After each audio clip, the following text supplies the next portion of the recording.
faculty professional development workshop of the underprepared student, and it's part of our pedagogical idea exchange, which is pie. So at each one we serve pie. So if you're not here and watching this on YouTube, you could be having pie.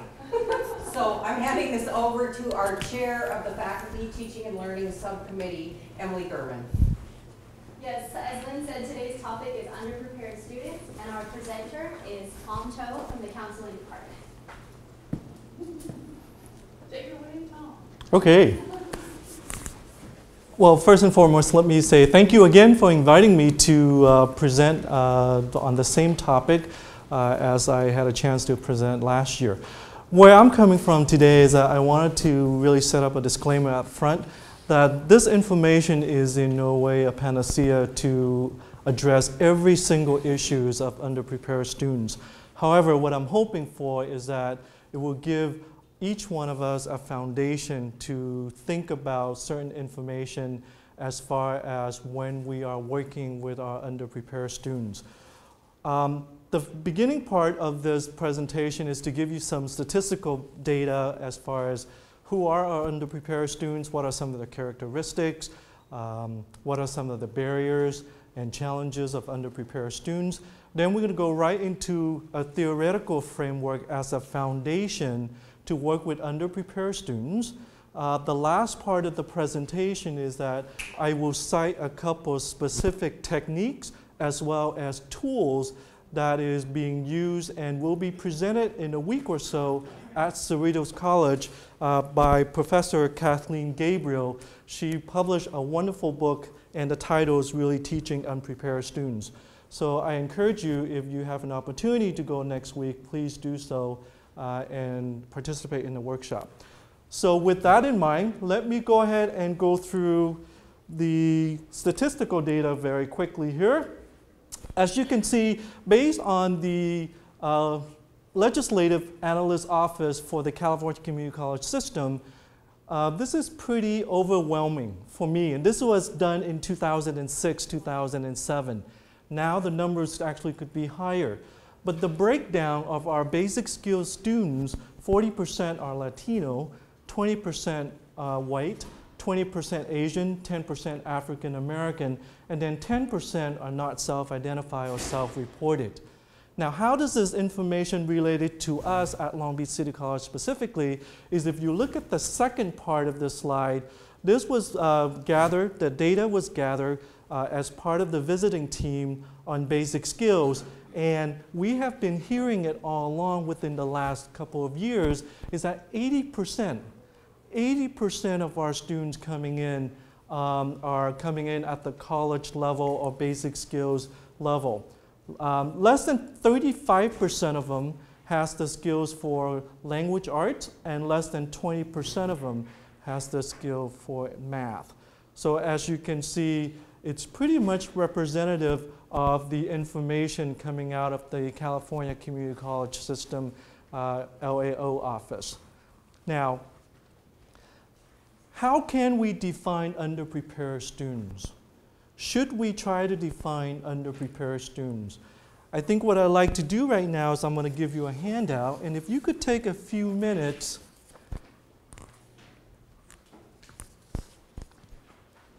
and we're going to go back real quick because I want you to have an opportunity to really come up with a definition for yourself. What do you think, in your own definitions, are characteristics, personality profile, as far as basic skills or underprepared students? Now, throughout the presentation, I'm going to use the word exchangeable between basic skills and underprepared students because I think it goes very well together. But that's just, I wanted to make sure I said that as well. So if you could take a few minutes and write out in your own definition the definition of underprepared students.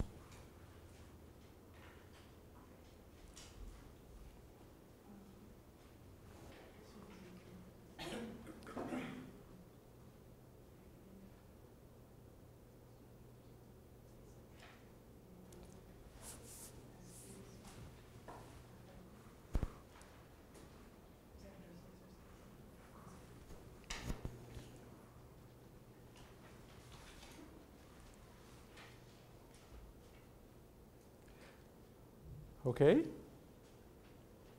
Now, before I go further, let me give you a little bit about my background. I was one of those underprepared students. My definition of underprepared students are those students who lack the basic skills in reading, writing, students who are having to adjust to a new educational system, to a new environment. So I pretty much can understand some of the characteristics of underprepared students. So with that in mind, if you don't mind sharing with the group, what are some of your definitions of underprepared students? A student not ready for college in terms of academically prepared and emotional intelligence. So lack of preparation and skills, as well as emotional skills. Anybody else like to share? I'll share just some of it. I went very basic down to last knowledge of multiplication tables when asked. Student hands in assignments either in print or handwriting that is similar to that of a 4th and 5th grader and uses language in sentences at that same level. Okay, thank you. Lacking the cultural dynamics of a college campus. The fact that, they're not in high school, there's no bells, you're expecting them to get them to where they need to go. 9 o'clock class, there's no, clock around, and I have no watch. And do you mean I really have to assume responsibility for that on my own? And you didn't remind me about my homework. And why didn't you tell me? I know you passed the handout, but you didn't expect me to read that, did you? So not reading the materials, not being prepared to be acclimated as an adult on a college campus. I wrote down financially challenged.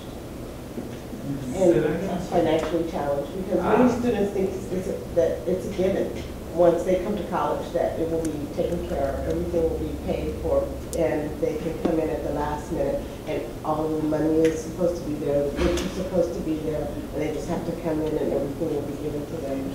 And all of the rules and regulations that they need to understand and know in order to be successful in college will automatically be, kind of given to them right away there. And if there's anything lacking, then it's not their responsibility. Anybody else? Well, let's go on to the next slide here, because there is really no one simple definition of underprepared students. In general, what the LAO office is saying is that underprepared students basically are those lacking basic reading, writing, and math skills. And I think that's the first thing that will come to our mind as faculty members, is that those are our underprepared students. A lot of time we don't think outside of that, as far as there might be other factors involved that can contribute to the students becoming underprepared. It will be considered as barriers or issues that these students will have to be confronted with. Okay? Bottom line is that they are not ready for college level work due to prior knowledge, due to some basic fundamental skills. It could also be unrealistic beliefs. Time and time again, many of our underprepared students, they are undeclared. They're really not clear as far as what their vocational or academic goal might be. So we need to keep that in mind as we work with our students. Now, here are some characteristics of underprepared students. And we already said that by going through our definition. It's very diverse, underprepared students, diverse in age, socioeconomic status, previous academic performance, okay, standardized test score, as well as emotional health. What I found is so interesting is that if you look at bullet point number 2, is that a greater proportion of underprepared students share the same what we call non-cognitive characteristics of first-generation and minority students. That is something that we want to also keep in mind. Beyond the lack of inefficient or beyond the lack of necessary skills to be successful, but we will also want to take a look at some of what we call non-cognitive characteristics of these students. And then, of course, bullet point number 3 is that there is significant amount of data out there that will support that underprepared students have more difficult time to connect with the college environment. Whether or not do they know how to do it is a question we also have to answer.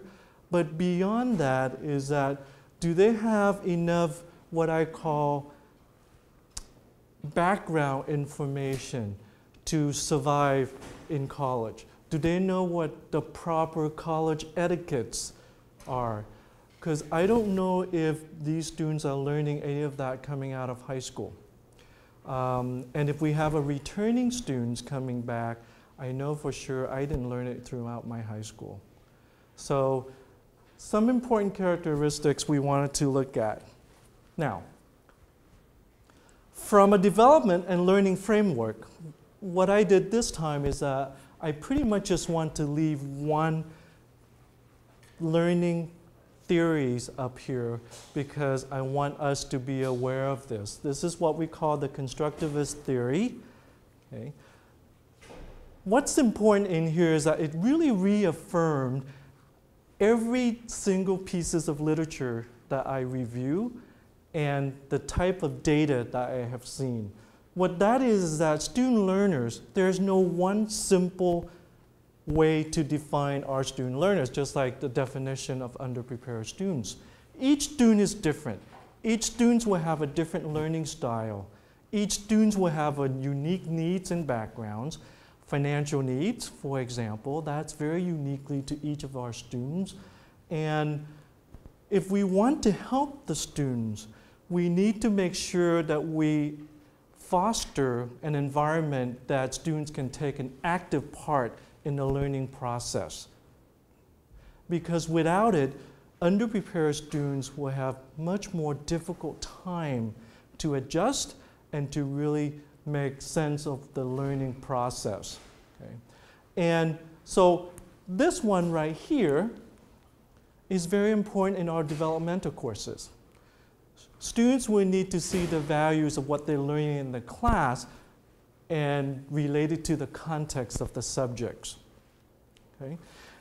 Now, by saying that, if you look at the issues and barriers of our underprepared students, these are some of the definition that you came up with just now. There are exactly the issues and barriers of underprepared students. Again, inadequate information, inability to read, write, technology, truly lack the frame of reference. Okay. I'm coming out of high school, so tell me what I need to do. That's all I need to hear from you. Don't tell me anything else. And then they hear it, and then they say, that doesn't make sense. Then they move on. Okay? Without truly any kind of learning process will take place with that. Unrealistic expectations, unrealistic attitude. I thought number 5 and number 6 is quite interesting. Underprepared students, they might not say it, but the majority of them have a very low self-esteem. Okay? And they really don't have the necessary foundation, the foundation of support at home to encourage them, to motivate them to go on and finish when things get really tough. Okay. The knowledge of awareness to plan ahead, paying attention to deadlines, such as when I should drop a class without being penalized for it, when should I drop a class without getting a D or an F or without getting a W in my transcript. Okay. What exactly is a transcript? Time and time again, we will have questions like that. And then number 8 is the feeling of disconnected from the campus environment. If you go back, think back a previous slide, couple of previous slides, is that the age for underprepared students, okay, they're pretty much in the median age of 24, older students. So that will have a lot to do with the disconnection from the campus environment. Many times community college students like ours, they come to campus, they take classes, and then they leave without having the time to invest in it and get connected with the campus. So the next part of the presentation is what I like to go into is really building up that theoretical framework. understanding our students a little bit more from what I call psychosocial development and student development theories. Okay. The first one I have up there is really the person-environment theories. Based on the characteristics, based on the definitions, what we want to do is that making sure that students, mostly underprepared students, I should say all of our underprepared students, they should have a sense of connection to the campus environment. The person-environment theory is basically stating that when the student is connected with his or her environment, the greater chance for them to be successful here at the college. How can we integrate that into our mode of operations? That's the difficult question. Should we make it a part of class activities for students to go out there and find out more about support services or resources like the success centers or tutorial service that they can get more help at the beginning and get connected with the campus environment? Should we include that on our syllabus as one of our required activities or required assignments? Should we go over that the first day of class or spend a lot of time within the first week of class? Maybe we should, because then the students will feel more connected with the environment. And again, based on these theories, it will give the opportunity for the students to building a stronger bond with the environment. And they will feel more connected, they will be more committed to their goals. And the bottom line is they know how to reach out and get help. Because right now we have so many different sources or support services and support resources for students, but what percentage of our students are actually taking the self-initiation to do that without instructor requiring them to go in and do it as part of extra credit or part of the assignments itself? Okay. The psychosocial student development theories, what I wanted to go over this part is that students, according to Chickering, which is our guru of student development theories, Chickering basically says that each student will develop through a different vectors. So there are 8 different vectors of development that students will go through. Individual students, including underprepared students, they will go through developing a competence such as the area of academic, intellectual, personal, and at each of those stages of development, we as faculty member can have a significant role in helping them to develop those vectors. Because once they have successful at one resolution, they will be able to go on to the next level. Because if they feel disconnected at the beginning, students are not going to be able to learn and grow and continue on with their developmental stages as college students. So these 2, or actually 3 of them, and then of course many of us have heard of Vincent Tinto. Vincent Tinto has stated about this theory of departure. We find that a lot of time basic skills students or underprepared students, they take one basic skills course and then they leave. They might not be successful at that basic skills course, and then for some reason they leave. Is it because they were overwhelmed with the content, or is it because of the fact that they don't know how to be a college student? That we're waiting to see what the college has as far as the data will be coming up that will be presented hopefully next fall. I know there's a class data, which is there's a leadership group that's working on to collecting those data. So as campus-wide, I'm looking forward to see it and hear about it next year. Okay. Now, if we go on, there are more psychosocial theories.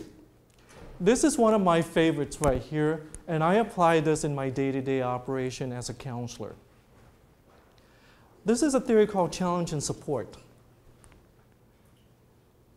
What Nevitt Sanford is basically saying to us is that when a student come in and he or she has experienced a lot of challenge and does not get enough support, guess what? Learning will never take place. Learning cannot take place if there's not a balance between challenge and support.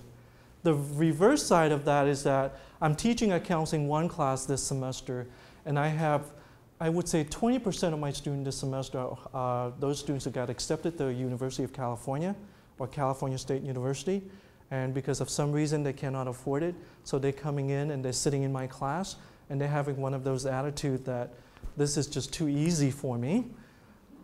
Okay, so it's not challenging enough for them. So last night, I basically had a group of students that all they did was texting on their phone, and these were younger students. So I talked to them after class, and basically the information I got was that, well, you know, Mr. Toe, the information is not challenging enough for us. We get too bored. We already know about all this stuff. Okay? So can you give us something a little bit more challenging? So that's the reverse side of working with students that are non-underprepared students, I should say. So this is why I use this very much so in everyday practice. This is my foundation. I always wanted to keep in mind, is there enough challenge and support for the students? We know right now underprepared students, most of the times that they are very much prepared and they're overwhelmed with information. They might not show it to you that they're overwhelmed, but guess what? They might be overwhelmed when you have an opportunity to talk to them one-on-one. Okay. Transition. This is Nancy Schlossberg. Again, mattering. Making students feel like they matter. The first week of class, according to Kathleen Gabriel, it's very important that instructor, we need to make students feel like they matter in our class. Because that's when you can start developing a relationship between faculty and students, and possibly student to students in classroom environment. Okay. And then when the students feel validated, they will develop a higher self-esteem. They will believe in themselves more, and they will stay more focused, and they will achieve their academic goals. Maybe not as fast as we want them to see or what we're hoping that they will do, but eventually they will do that. Okay. So with that in mind, here are some institutional strategies that's already in place that can help underprepared students. And I just listed some of them up there. Learning community is actually one of a very good model that will help underprepared students to be successful. Right now, I don't know where we are currently at our college with learning communities. So I hope that each one of you will have an opportunity to talk to your colleagues about it, advocate for learning communities. What are learning communities? There are different models of learning communities. But the bottom line for learning community is this, as far as how it works so well with underprepared students, is that you will have a faculty and students relationship right away because you work together as a cohort. Faculty will know exactly what's going on with the students, and the students will know what's going on as far as what the faculty are expected. It's a cohort environment. Okay. The curriculum is very structured, meaning that faculty will communicate with each other. Most of the time it's once a week, sometimes it's twice a week, to coordinate their curriculum and make sure that they're covering the subject matters related to the context and how does it work with the students. Students, they will have a greater chance to establish that network of support as well as other resources, and then there will always be a counselor involved that can work with the instructional faculty to address personal issues and barriers and hinders to our students.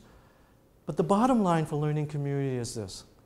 It does foster a greater chance for student engagement. If you look at Long Beach City College logo right now, if you turn to the front of your handout, the triple E's, currently our college basically is saying that we need to educate our students, we need to engage our students, and then we need to empower students. I recommend for you to change that. Okay? Because my recommendation is, if I have my choice, is that you need to change it. You need to engage our students first before you can educate our students, and then you can empower our students, especially our underprepared students. Because without engagement, students are not going to be able to learn.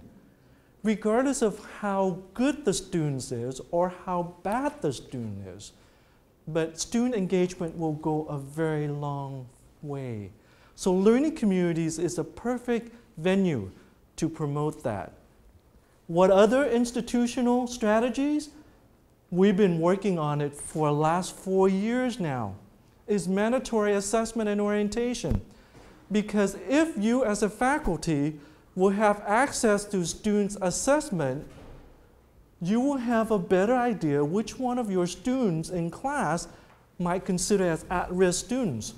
So if you're teaching a class right now and you have access to a student assessment score, and the student is placed at reading 880, which is like 8th grade level reading, then you want to be able to, or then you should be able to change your teaching pedagogy to make sure that you address those students as well. So mandatory placement testing, as well as orientation. Students can go through and benefit the information from the orientation. They will find out all the support services available to them. This, I believe it is coming. The Student Success Committee right now has a separate work group at our college that's looking at recommending placement of prerequisite or recommended courses on most of our courses here. So for example, I'm hoping in the future, classes like Political Science 1, which is our introduction to American government, should have a recommended preparation or prerequisite of certain reading level. Classes like Sociology 1 should have a recommended preparation or a prerequisite for students to be at a certain reading level. Because if we don't, what we're doing is we're setting ourselves up for students' failure, and much more so for underprepared students. Okay? When students going through orientation, such as our underprepared students, we always tell them to focus on reading, writing, and math. But the problem with that is that, are we giving enough budget, or is our budget big enough to cover more developmental courses? So what students will do is that they try to get into a reading, they try to get into a writing class, and guess what? They can't get into it. So what's going to happen? Because of financial barriers, they need to make sure they get in 12 units so they can get enough financial aid to support the educational goal. They're going to end up taking classes whatever they can get into. And then we find out, well, your percentage of success is very small because you place at 8th grade reading and you're taking classes like Sociology 1 or Learn 11. So those are the kind of things that I want us to think about, and we carry this message forward. Intrusive and consistent counseling, and then important instructional and support services in a different methods, in a variety of methods to help our underprepared students. I'm talking about underprepared students, but if you think about it, all this information is applicable for our whole entire student population if we do it right. So this is more specifically related to teaching. I call this section the instructional and curricular strategies. Roush and Roush, back in 1993, did a research and made a presentation, and with supported data said when you teach developmental classes, it is very important that you can connect the subject with the context of what the student is learning. So if you're teaching a reading class and you assign students reading materials, can they identify with the story of what they're reading? Can they make that connection to their real life situation? And if they cannot, can we teach them how to make that connection and how to make it more meaningful in their lives? Just like my class right now. I can't seem to provide them enough information as of yet for them to connect what they're learning in my class, which is about transfer program right now, to their real life situation. And I have to admit, I don't know why yet for this cohort. Every semester as we teach classes, those of us who are teaching classes, we know that each cohort is different. And I am having one of those cohorts this year or this semester that regardless of how much I try to cover and relate the subject matter to the context, they are not getting it. And they are not getting it because either they're having too much of a challenge learning the information, or it's just too simple for them and they don't want to learn it. So it goes back to that whole challenge and support again. So I need to take a look at the survey I did at the end of the class last night, and I can change it, hopefully changing some of the assignments that I will have for the remainder of this semester. But going back to specific strategies, okay, the more you can connect the subject to the context, the better it will be for our underprepared students. Collaborative learning and experiential strategies, this is pretty much the gist of this book,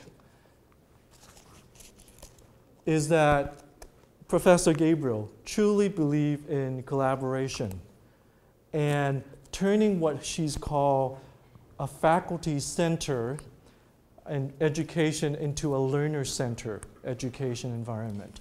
Okay. And then faculty and peer mentor, this is another way for students to get that opportunity for engagement. Working together with their faculty, don't be so afraid of coming in to see your instructor. Some students feel quite intimidated to go and speak to their instructor, especially our underprepared students. Then they give you an attitude. They have an attitude not because they have an attitude, they have an attitude simply of the fact that they don't know how to approach their instructor. So what that means is that they just don't know how to start up a dialogue. So they rely on what we call their prior knowledge, learning how to communicate with an instructor. If I have a student come in with an attitude and trying to communicate with me based on his or her prior knowledge, I'm not going to be able to communicate with them. So we need to keep that in mind, again, is to break down that activities and how we can engage our students a little bit better. This is a very basic, fundamental, and these are the principles that Professor Gabriel has suggested for your teaching underprepared students. Now, if you ever have a chance to read this book, I suggest for you to do it, as you can see all my notes. And if you get a chance to go to Cerritos College next week, I'm looking forward to join you there. And because I really do so looking forward to hear what she has to present. Okay. What Professor Gabriel started out with is that she said, every institution will have a mission statement, right? Every college, every university will have a mission statement. Every department, every division should have a mission statement in working with students. She said that as faculty member, we should also have our own mission statement as far as how we work with our students. So what she suggested that is that there are certain guiding principles that she has built into her teaching method and her teaching pedagogy, and she's practicing it. And now she's going around and sharing this information with other faculty members. These are the basic principles for her. And I think a lot of us, or many of us, already know this, but do we actually put it in the forefront when we're developing our syllabus or when we start talking to our students the first week of class? Okay? Basically what she's suggesting is that all students, especially underprepared students, they can become lifelong learners. Changes require commitment. Students must accept responsibility for their learning progress. And number 4, she actually stated this, but then she has a caveat in her book. And I wanted to share this with you. Basically what Professor Gabriel is saying that us as faculty or professors, we should never do for students what students can do for themselves. After she listed that, she put it in parentheses. However, when working with underprepared students, you might have to teach them first before they can do certain things for themselves. So for example, if you put it on your syllabus, okay, tardiness, absences, don't show up to my class late. If you're 10 minutes late to my class, you will lose point as example. But then she went on and said, well, do students really know what that means? Meaning that, yeah, they read it, don't show up to my class late, but do they know how to manage their time effectively so they don't show up to the class late, especially underprepared students? When they schedule their classes, do they take a class over at LAC and give them half an hour to come over here at PCC? You can say that on your syllabus, don't be to my class, don't come up to my class, don't show up to my class late, but do they know how to do that? And that's her point right there, is that in the 4th guiding principles, she said that we don't want to do certain things for students that they can do for themselves. But at the same time, when working with underprepared students, we need to keep that in mind so we can teach them first. And then they can do things for themselves. So, guiding principles for Professor Gabriel. One of the ways that she has listed in her class, and I like this because it's very simple. We can do this the first week of class, and I'm almost done here. So, basically, the first day of class, what Professor Gabriel suggests is that share a mission of success. What is the definition, your definition of student success for your class? Do you share that with your students? I know sometimes I have to admit, I am so rushed and going through the first day of class, taking roll, making sure students are there, dropping students, taking on petition cards, doing all that stuff the first day, and then I go over my syllabus. I might have a comprehensive, detailed, welcoming syllabus, but because of all the things we have to do the first day, we might not be able to get to it. What she's saying is that focusing on the first week. If you only meet once a week, then focus it on the first 2 class meetings, because then you will have more time to spend with the students. Okay? Accountability, high standard, and expectation of appropriate behaviors. She said you need to focus some time as instructor and as professor to let students know that, especially underprepared students. Enforce policy on no-shows and late ads. Okay? I know many of us are already doing this, but what she's pointing out to us is this: underprepared students, if you know they are underprepared students, you know that by the 2nd class, they already miss a whole bunch of information, and they might not be able to catch up at all. So she said, rather than admitting those underprepared students and give them a late cards, don't set themselves up for failure. Tell them to go take it next semester. Okay? Because if you let them add the class late, they might not be able to catch it up.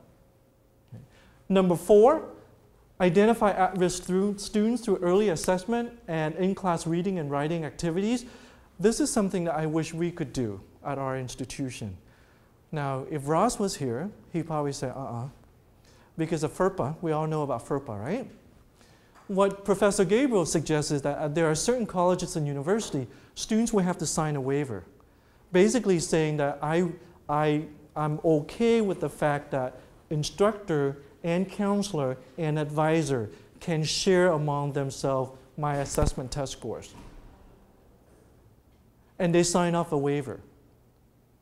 Because if we have that policy here at this institution, if Emily's teaching a class, she can call me and I should be able to run a list of students who are in her class, and I can identify what their assessment test results are. And by doing that, we can start out early by identifying the potential at-risk students. And are they currently enrolled in a reading class right now? Are they currently enrolled in a writing class right now? Okay. Are they on the verge of probation? We can work with an instructional faculty between a counselor or an advisor with an instructional faculty at a 4-year university. And they're doing that right now at certain schools and colleges. So I am hoping, I'm going to talk to Ross about it, we'll see if that can be done. Okay. This is also very important.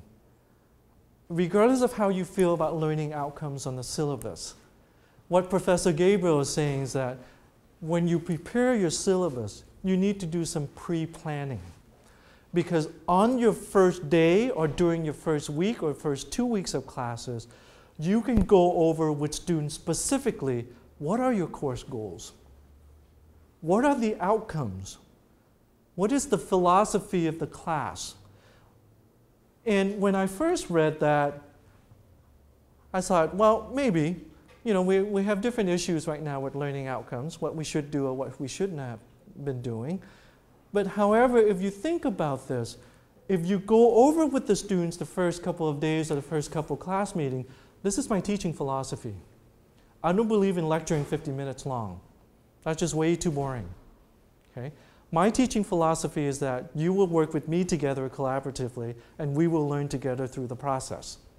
These are the learning outcomes, meaning that at the end of the class, you should be able to do all these things, or you should be able to demonstrate all these things after you have taken my class. Along with that, you also will go over the class policies. So you have a section on your syllabus as far as students' responsibilities, but you also have a section of responsibility based on yourself as an instructor. So I didn't think much of it, but then the more I read her book, it makes sense to me. Okay? So I know some faculty members already have learning outcomes on their syllabi here. Okay? Others might not yet, but we'll see how far that's going to go. Okay? The last one is that she suggested that you want to introduce a learner-centered education and available resources, and then you need to address what are the expected behaviors. Okay? In your handout, I typed up actually on a Microsoft Word version. This is actually a specific tool. Based on the evaluation I got from last year when I did this presentation, I got feedback that you need to provide us with something we can leave with so we can use it right away in our class. This is one very specific tool that Professor Gabriel cited in her book. It is a tool called Semester Performance Prognosis Inventory. It was designed by Dr. McGuire. And what it is that it's a list of expected behaviors in the form of a statement. And students can answer true or false, and then they will score it themselves. And based on the score range, it will tell them these are the expected grades that the students will get at the end of the class. So if you look at what's presented to you or included in your handout, you can revise it and you can make it work for your own class. Okay? So I thought that was very helpful. It's a quick tool for us to use, and we can use it at the beginning of next semester. And that way, students will have at least a very clear definition or very clear expectations as far as what we want from them. Okay? And it will also give them an opportunity to look at the expected behaviors if they want to get an A in the class. And if they don't want to get an A in the class, and if they don't know how, then we can start working with the students by providing them with the necessary supports and resources for them to be successful. Okay? So in closing, I just wanted to say again, thank you for the opportunity to do this, and I will be happy to send you the PowerPoint version of this because I didn't want it to print out too many pieces of paper and kill the whole tree or whole forest. But I do believe that we as a college, we're moving very slowly, but we are heading in the right direction. We just do need the collaboration between faculty member, and I meant this instructional and non-instructional faculty, along with the district, which are the administration, with our staff, and then we don't want to forget our students. Because we can do this if we can engage the students, we can educate them, and we can empower them. Because without it, we're going to continue to operate in the status quo.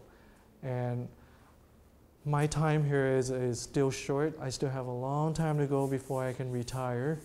So this is my home, and I hope that together we can have some input and further dialogue and discussion. We can move forward with this. So thank you very much. I do have all the books. So if you wanted to come down and take a look at what they are. Yeah.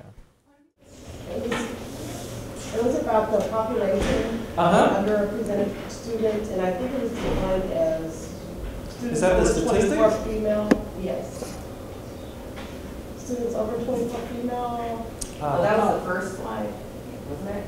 It was a little bit further. Was it The characteristics. Characteristics. Okay.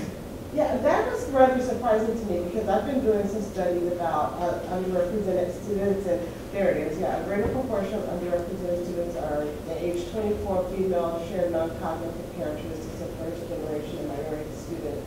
And because then the second half of that definition where it says minority students, yeah, we know the Latino male and African American males are in that population, but typically it's males, and so I'm surprised to hear that females are quoted there, you know. Well, my thought on this is that a greater proportion. So when you do any kind of survey or statistical collection at a college level, our student population are usually more females. And that could be the reason why this number was reported in that sense. And I did include this on the list of references, and you have the handout as well. And remember, this was provided to us in 2003. So this could change now. Yeah. I just happened to find this, found this information, and I thought I just wanted to include it in this particular slide. Thank you for clearing that up. I missed that. What were you questioning, that it shouldn't be female? Well, no, I was questioning, I was surprised that it was female because a lot of the literature you read these days say African American and Latino males. And I've been doing Well, women outnumber men in college. campus, I mean, yeah. You know, that's the And that could be, bottom line. that could be the reason why it has a greater proportion. Thank you. Yeah. Any other questions?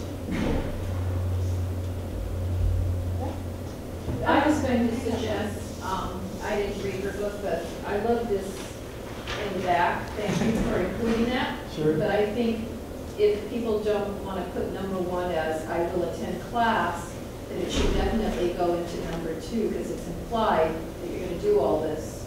But I would love to see like attendance. I will go over my lecture notes as soon as possible after attending the lecture or listening to the lecture. Right. Because so many in the counseling one say, you take roll every day, Ms. Sandoval. Yes, I do. But our other teachers don't. Well, you don't be surprised if your grade is knocked down for participation and attendance. You know, some do, some don't. That's true. Because I caught somebody coming in after she said present, and then she decided she had a cell phone call and she had to step out. She never returned. So when she came back, I kind of said, I need to see you after class. And people said, ooh. And she looked at me and said, we just need to talk. And then they said, did you nail her? We knew she was. The kids, students know. They know. And I said, I wasn't born yesterday. I know all the tricks.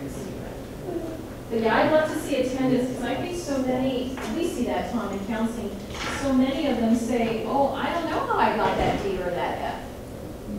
It's like, out of the blue, the teacher just decided to give it to me. And did you go to class? Well, yeah, but, you know, the teacher did, you know. And that's why Kathleen Gabriel, she has suggested you spend the whole entire first week on it. It's really focusing on the syllabus, and that you make sure that your attendance policies and grading policy, as well as assessment, everything is in your syllabus.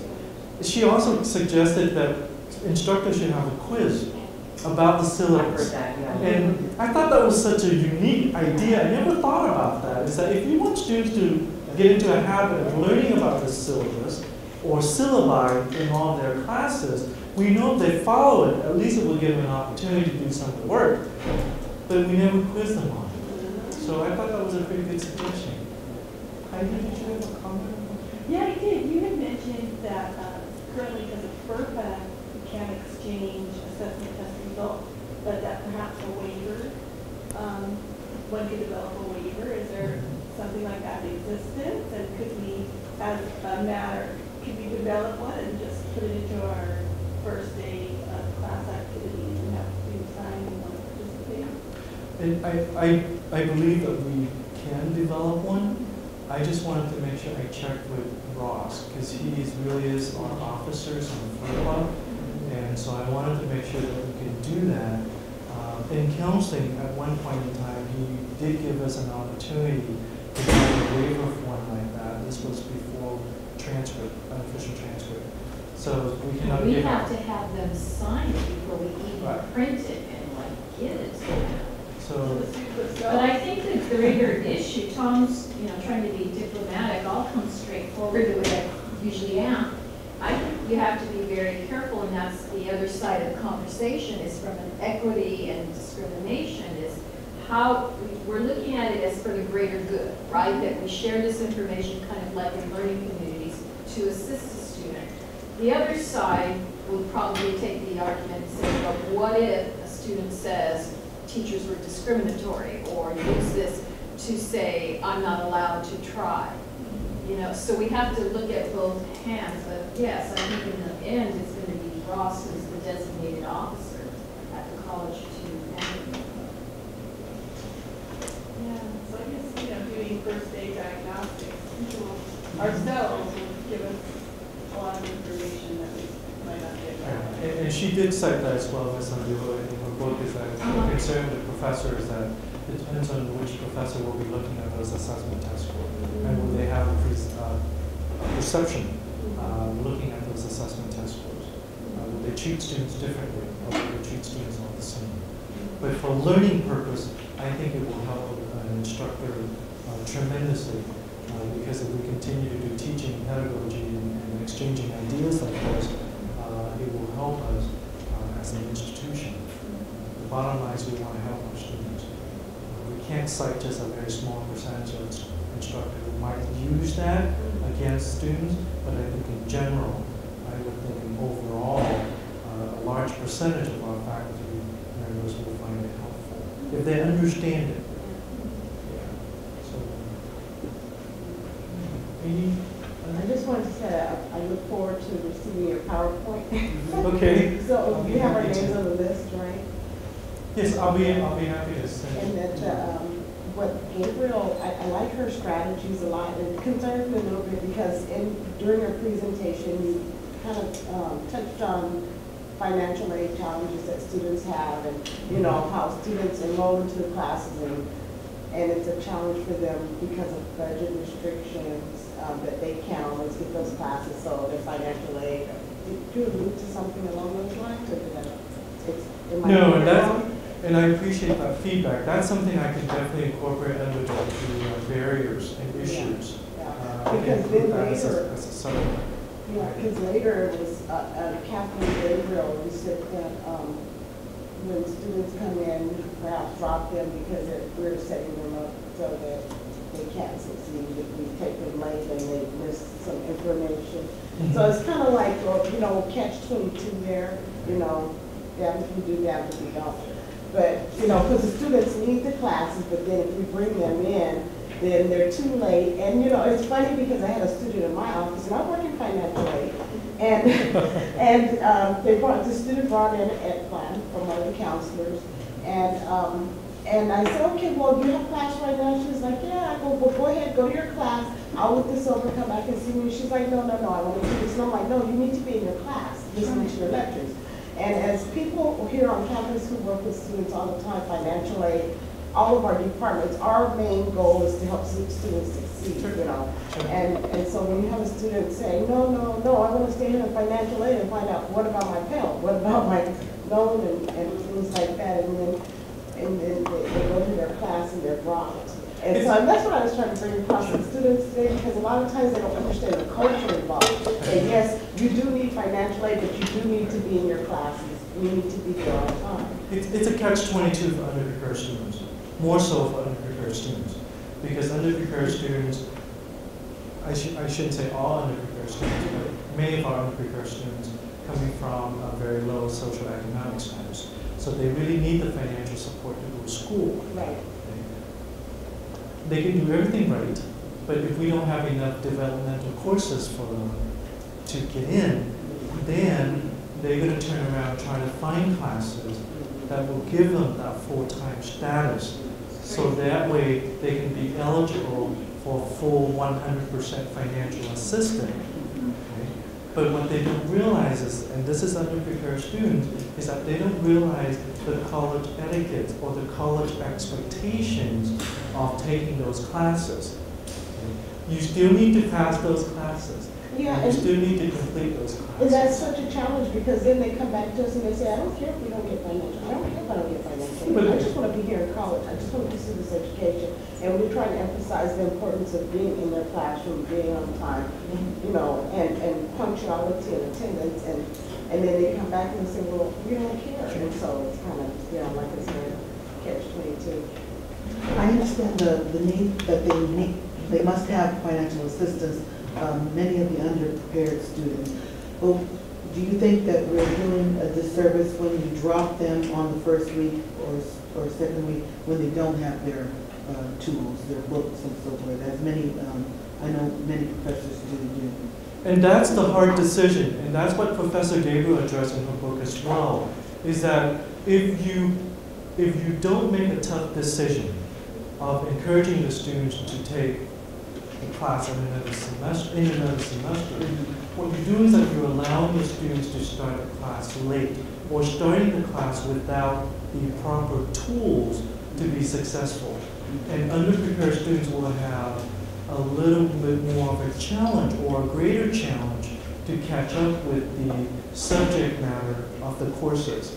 And so she addressed the issue very lightly, but she said that the bottom line is, if you make that tough decision, if you are firm about as far as tardiness, absences, as far as late class, late ad, she called it, then you will continue to improve and actually can help our underprepared students in the long run. I don't know if I mentioned to you, Tom, this morning I had a chance to talk before you came on over. I came from a conference just yesterday at Cal State Fullerton. It's the first time I've ever heard anybody share this, not, you know, brain surgery. But the professor in the teacher ed department, who was offered from the Center for Teacher and Education, she's in charge of the child development major there.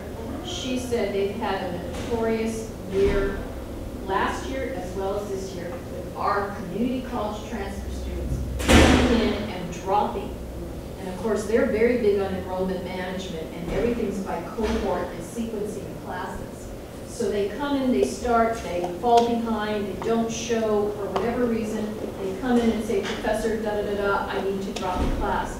And that she wanted us to convey to everyone that mentality has got to change, the willy-nilly of dropping, because they don't go for that at all. Yeah, that's and it throws off the enrollment management per department heads and planning. Second, they don't add. When they let them in and they squeeze them in, they don't take care of business. So it's our mentality of late ads, dropping middle of semester. So I'm going to do a better job at really saying at the 4-year, you cannot do what you're doing here. Yeah, especially because at the 4-year institution, once a student pays their tuition, they're not refunded. Thank you. Yeah.